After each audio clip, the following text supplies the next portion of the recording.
welcome back to the BizBlend podcast, listeners. This is the space where business meets bold ideas and success means more than the bottom line.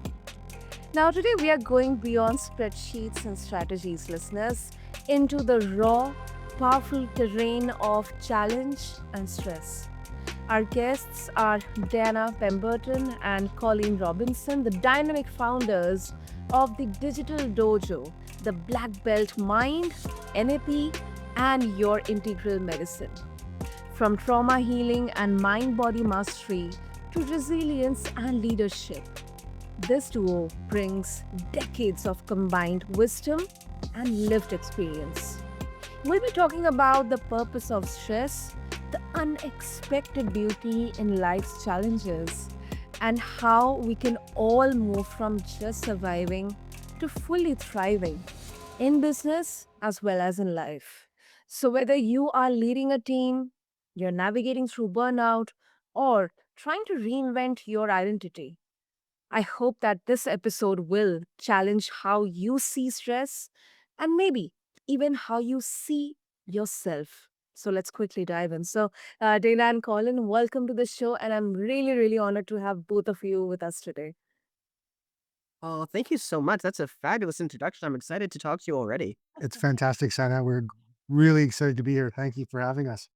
Absolutely, absolutely, and um, this is really, really important to talk about because stress, it has been kind of demonized, but sometimes, fear, stress can be a motivator. I'm not just not generalizing it, but sometimes, as very beautifully mentioned, the unexpected beauty can be there in life's challenges. So with that, um in both life and leadership, Dana and Colin, stress is painted as often the villain there, yet you talk about it as purposeful. So can you unpack the real meaning of stress from your perspective? That is awesome. I think I'm going to pass that one to Dana. I use it a little differently than he does, but his is Dana's very boots on the ground, as we always say. So his is very much a how do you use this in the day to day?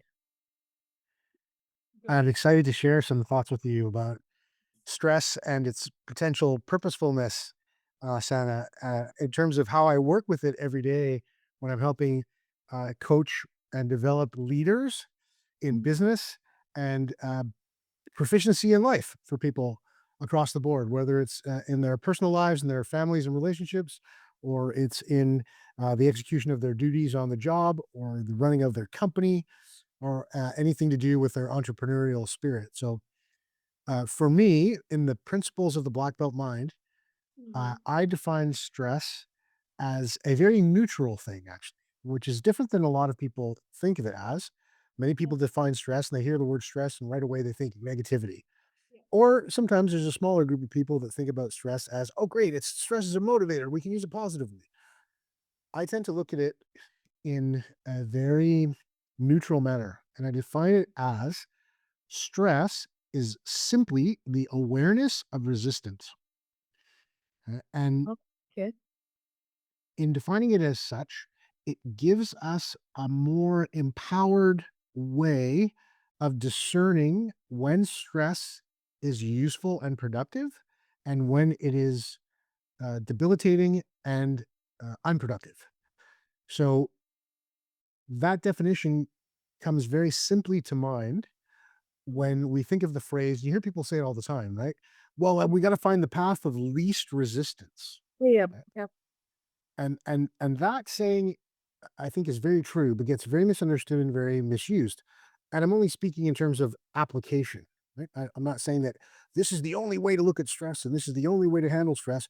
But when I use these principles in coaching language and a coaching context, I'm always looking for okay, well, what actually makes us more effective when the rubber meets the road?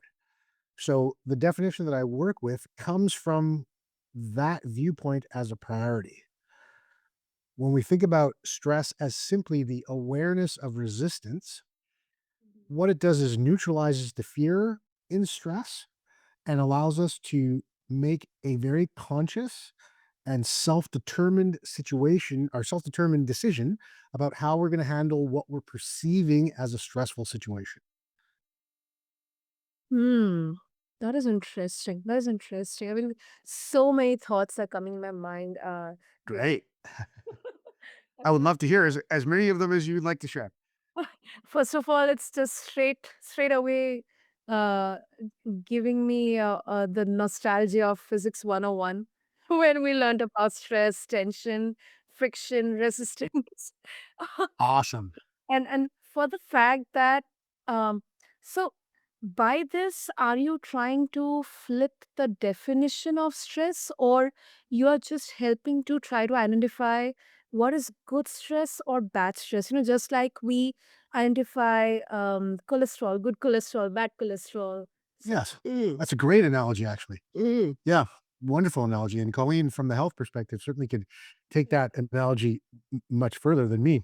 Uh, but you're right. I'm actually trying to define it in a very simple and straightforward manner so that when we're talking about stress, we have a common codified definition of what it is, Mhm. and therefore we can then understand where it could be applied positively and where it could also be applied negatively. And the reason why we want to make sure that we have access to both polarities of understanding, right? Both the positive and the negative. We don't want to load it with any connotation right in the definition because then that diminishes our choice around how we are going to perceive and utilize stress that's potentially positive and how we're going to minimize and avoid stress that's potentially negative. Hmm. Lovely. That's lovely, Dana. Colin, your thoughts on, of course, the good and the bad. Yeah, it's fabulous because I'm coming from a Chinese medicine perspective. I'm coming from an emotional wellness perspective, and so we sort of meet in the middle. And for me, stress is the thing that happens when we are struggling in the best possible way to learn a lesson and evolve to the next level. So so many of us, when stress happens, we have been taught to think, "Oh, I'm being punished," or "Oh, I'm failing," or "This is too hard," or "I can't do it. What's wrong with me?" Instead of going, "Oh, what am I learning how to do next? What is my next challenge? And is my past interfering with me making progress in the present?" Hmm. That makes sense. And Colin, uh, trauma, um, especially as you are coming from the health background, and in terms of holistic health, uh, when we talk about especially mindset, and in context of entrepreneurship, trauma, especially inherited or invisible trauma, could be from the childhood experiences or any specific events. That isn't something most business owners talk about. Could be because business is often viewed as a very practical, pragmatic, not industry but aspect. Where you just talk about numbers, profits, and input and output. There is no space for emotion to even think about in business. So, how does this unprocessed trauma show up in leadership or decision making? Even when we think, that I have already moved on from this, I do not need to even care about. Mhm. That is a beautiful question, thank you. Mhm. And I think you're right, so many of us are taught business is about numbers, there's no place for emotions, there's certainly no place for, digging around in our emotions and looking at our trauma, and we work with so many entrepreneurs, we work with so many business people who are doing fabulous work and running giant companies, and the ones who are willing to examine their trauma and see where it's interfering with the choices they're making, see where it's making the choices for them, where it's driving the bus instead of them, those the people who just keep building and evolving their companies because when I'm gonna back up a quick minute. So the way that I tend to use trauma when I'm discussing it is anything that we are not well resourced enough in the moment to completely process. So it doesn't have to be this big terrible thing. It's just something that's happened. We're not well resourced enough to completely process it. So Mhm. when you look at a business owner and say somebody who's really been scrimping and saving and struggling and fighting to get ahead, and they're finally starting to make it, that trauma of all of those years of I just have to keep swimming, keep swimming to keep my head above water, that's trauma. Now, if they don't then give themselves a moment to look at that trauma, look at that stress, and decide what to keep and what to put down, they're just going to keep swimming as hard as they can, no matter what. They're going to swim themselves right into business and right out of business. Mhm. Hmm.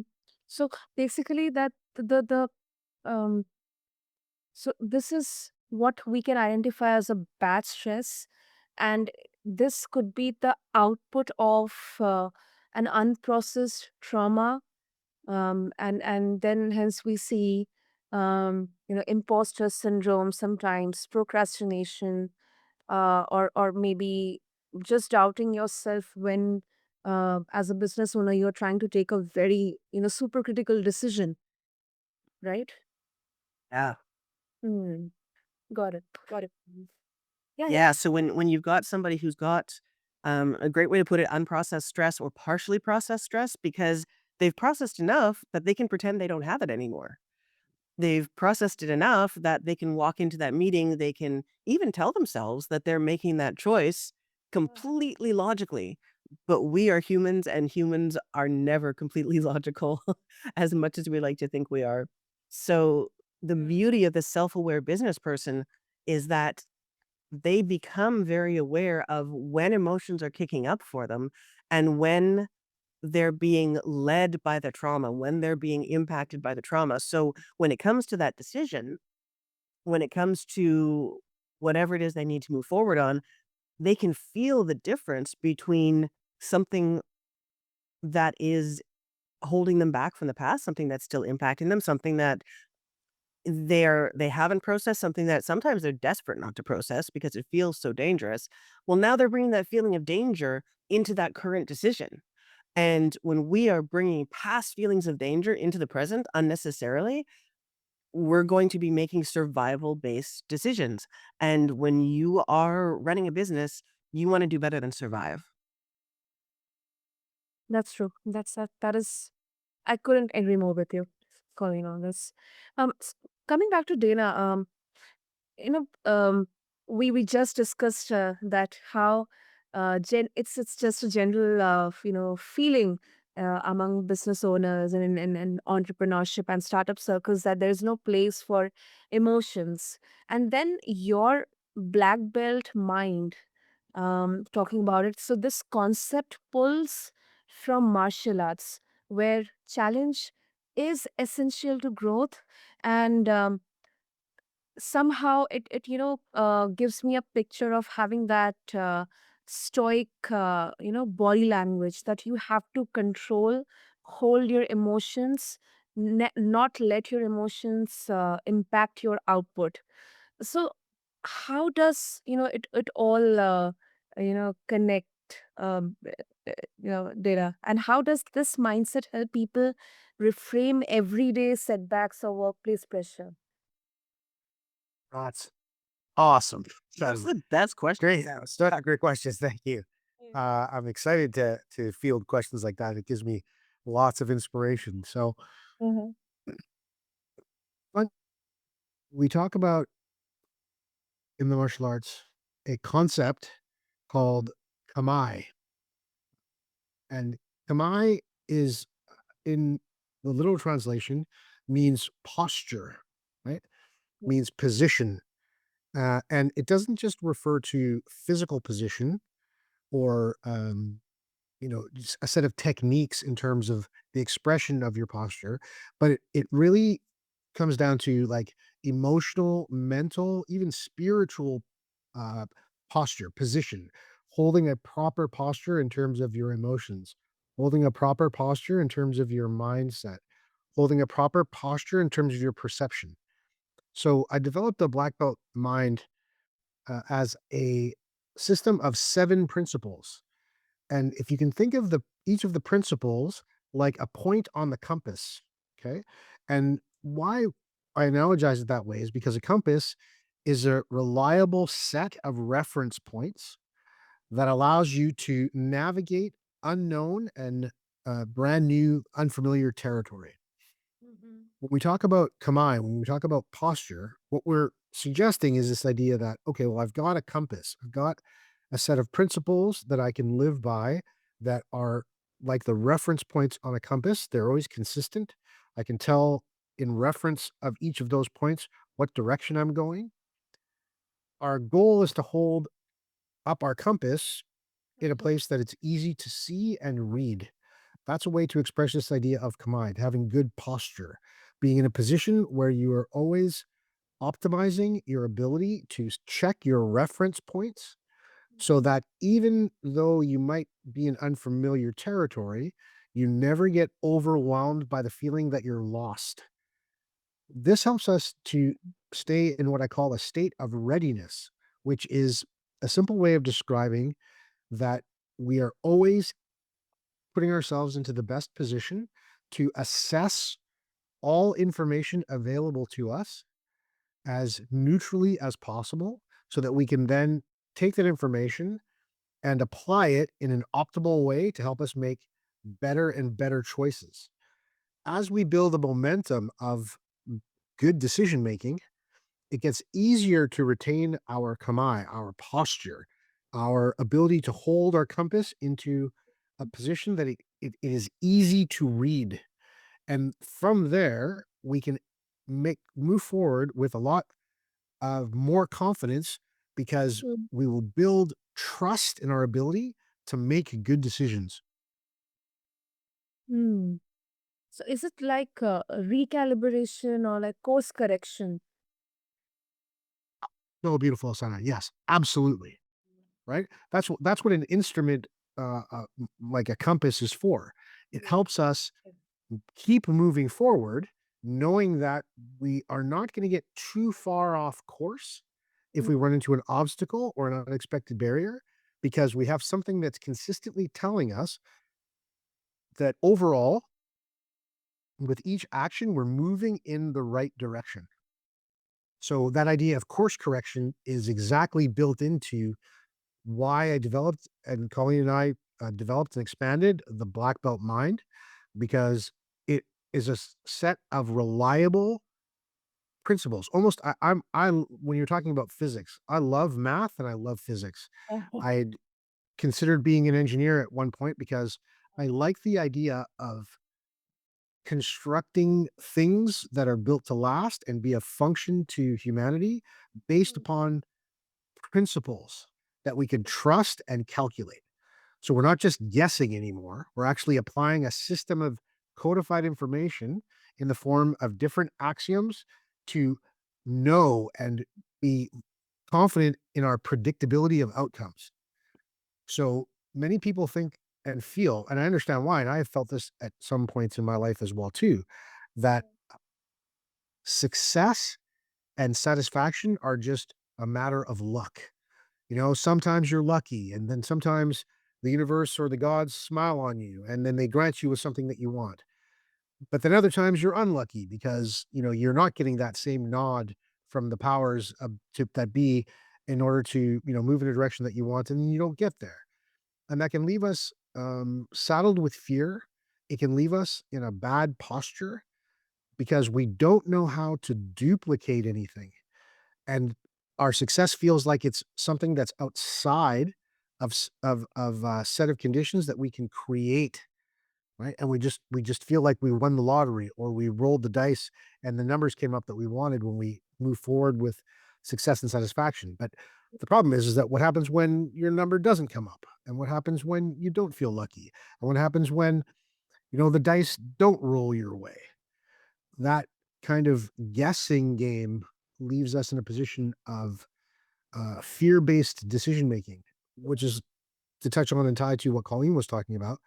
And fear-based decision making isn't decisions made out of the desire to succeed, fear-based making is traumatic because we're making decisions about how to not lose, Yeah. which is an entirely different prospect than actually making decisions designed to help us win in whatever way that we've defined as satisfying and success building for ourselves. That is so true. So right. So right. And Colin, coming to you, so this is a bit uh, of a flip perspective on healing. Um, so of course, it is a pathway to thriving, but when we translate this in the context of corporate or business, people often don't have the luxury or the privilege of slowing down.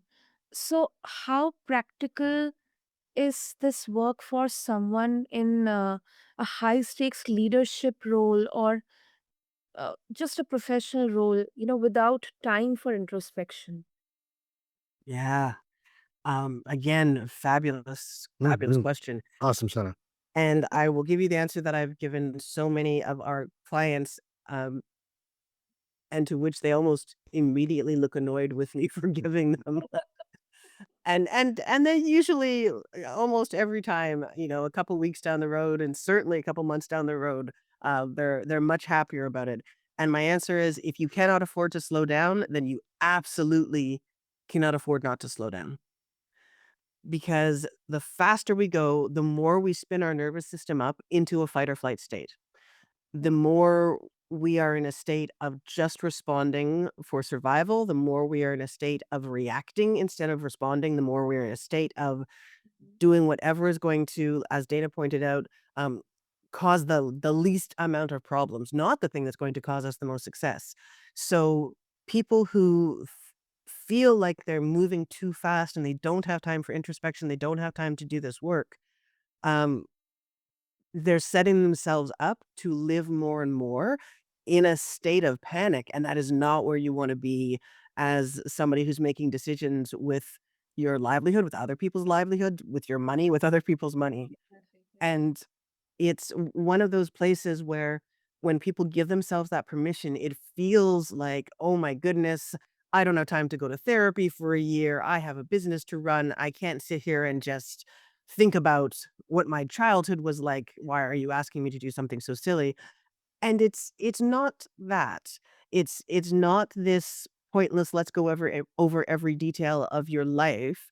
It's, "Let's find the places and the ways that your nervous system is going at such breakneck speed that you could break your neck and not even know it's coming because you just couldn't possibly slow down." It's the biggest gift you can give to yourself if you are running a business, and it's the biggest gift you can give to your business, and it really doesn't take that long. Absolutely, absolutely.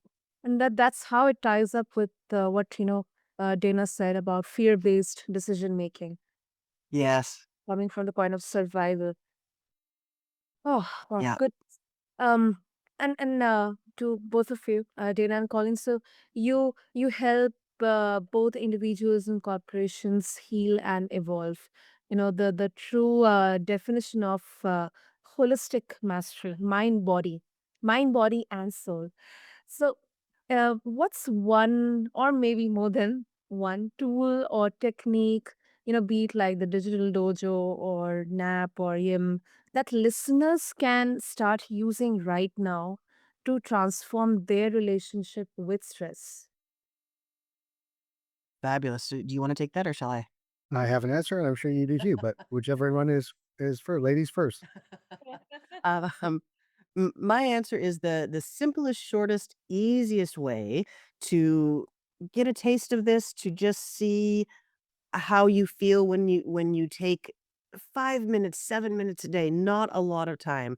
If you go to our website, thedigitaldojo.net, we do have something on there under the instant access page where it's a 3-day mindset reset challenge. So you get some information from Dana, you get some nap from me, you get, um, something to practice at home, and it's it's a lovely, gentle slope, and it's not going to overload or overwhelm you.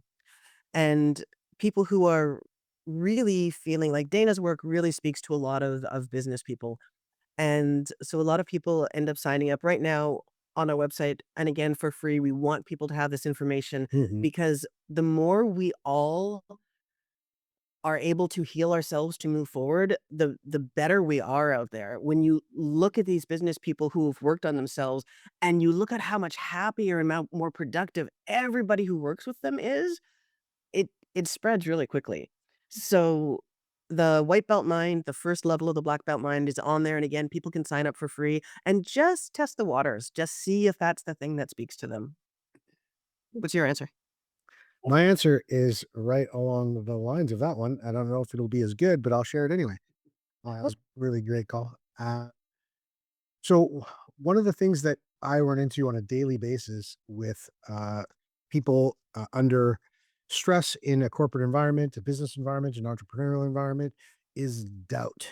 Mm, Doubt is a byproduct of stress, right? If we define stress as the awareness of resistance, as soon as people feel like they're getting slowed down or there's an obstacle in their way, they start to doubt their intent and their execution. So, one of the things that I love to share with people is so simple because I like things really simple as well. Because under pressure, simple is easier to remember. Yep. So, I would offer and challenge people to try out this saying, this phrase. Okay. When you run into something that makes you doubtful, resistance. Oh, I wanted it to go this way and it's not going that way. It's slowing down. I'm not going to go as fast. I can't go that direction. I've got to change directions. And you start to doubt yourself. I want people to try out the idea of doubting their doubt. Doubt your doubt. Okay, what does that mean? That means that when you are doubting something, you are challenging its veracity. You're saying, well, I thought that was true, but now I run into resistance, and that's making me feel like this thing, this goal, this value that I'm operating on isn't so true. It's not so effective. It's not so powerful.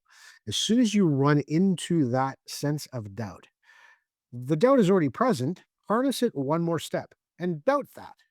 Oh, well, wait a second. Maybe I'm wrong that I can't overcome this obstacle. Maybe I'm wrong that I don't have enough time to get this thing done effectively. Maybe I'm wrong that I don't have the ability to accomplish this goal. Doubting your doubt is a really powerful tool. And it's very simple because it makes you reposition yourself. In other words, it makes you check your posture. It makes you look at your compass again and make sure you're reading it correctly. Oftentimes, when we get over the initial shock of feeling like, oh, I'm about to launch into this progress and now something's slowing me down. Okay. We get fearful. And Yes. wherever fear is more present than courage, we are not thriving. So when you can doubt your doubt, you give yourself a chance to say, oh, okay, I stepped onto this ground. I didn't think it was going to be so slippery. I started to slip. Now I don't think I'm going to be able to walk anymore and move forward. But if you stop and go, well, wait a second, maybe I can. I can slow down for a second, regain my footing, get my traction back, and then take one more step. And if you can repeat that process, you'd be amazed at how quickly one step, followed by another simple step, followed by another small step, before you know it, you're crossing the whole divide of the distance you have to cover, and you're getting much further than you even thought you possibly could before you done it yourself. that was a good answer. Thank you very much. That's simple yet brilliant. It's like judging the doubt. Yes, exactly. Yes. Yeah. Right? The doubt is trying to judge you. Yeah, Why but just you return are the favor? yeah. Yeah, You are playing the reverse mindset game, the reverse psychology. exactly. Checking the opposite, right? Well, if that's true, and maybe that's true because I'm afraid of it, well, then I've got to figure out whether I'm actually afraid of it because it's really that challenging, or I'm afraid of it because of old fear.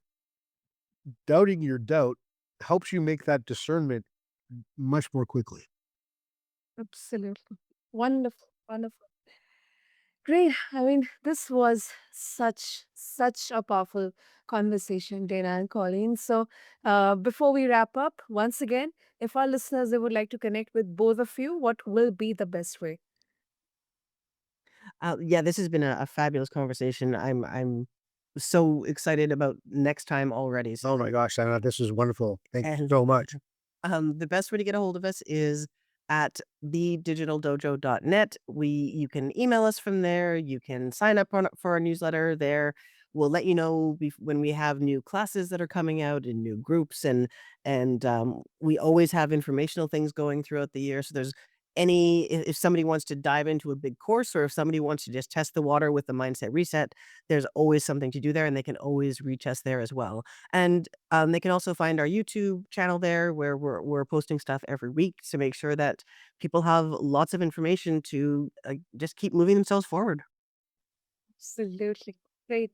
I'll make sure to have all the details in the show notes. And thank you so much, Colleen and Dana. I mean, this was such a powerful conversation. Thank you to both of you for bringing your fierce wisdom, vulnerability, and also simple yet brilliant actionable tools. Thank you. Thank you, Senna. It Thank you was so much. absolutely our honor to be with you tonight. Thank you for a fabulous conversation. Yeah, thank you. And to all the listeners, thank you so much for being a part of the BizBlend conversation. And remember that the next time stress shows up, it might just be your next breakthrough in disguise. Until next time, keep blending courage with strategy, resilience with results. This is BizBlend. Stay bold. And this is your host, Sana, signing off. Thank you.